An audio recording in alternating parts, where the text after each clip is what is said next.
బహుజనుల శక్తి ప్రదర్శనలో ప్రతి ఒక్క బీసీ బిడ్డ భాగస్వామి కావాలని బీసీ జేఏసీ నాయకులు పిలుపునిచ్చారు.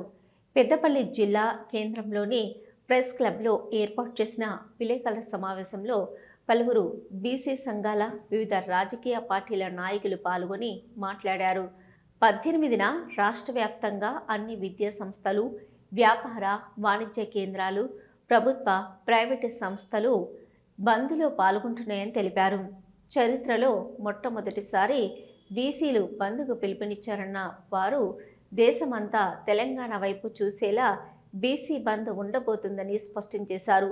రాజకీయాల్లో బీసీలకు 42% వాటా ఇవ్వాల్సిందేనని తేల్చి చెప్పారు.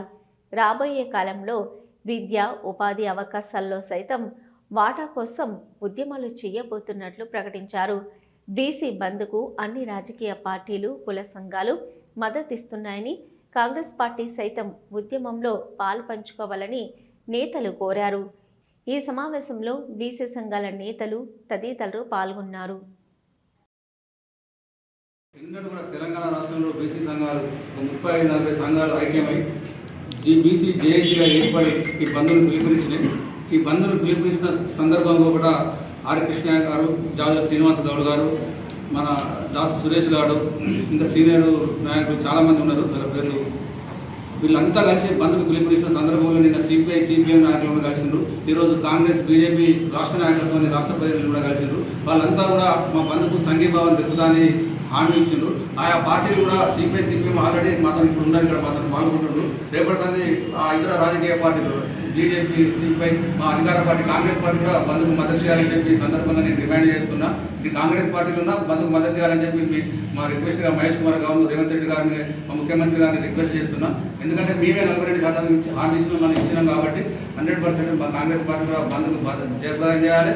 ఈ విషయంలో కూడా అన్ని రాజకీయ పార్టీలు అసెంబ్లీలో ఏ విధంగా అయితే తీర్మానం చేసి ఆమోదం చేసాయో బంద్లో కూడా అన్ని రాజకీయ పార్టీలు సహకరించినప్పుడే బంద్ సక్సెస్ అవుతుంది. ఈ బంద్లో కూడా ప్రతి బీసీ ఏ వ్యాపారి అయినా కూడా బీసీ వ్యాపారి తను స్వచ్ఛందంగా బంద్ చేసుకోవాలి.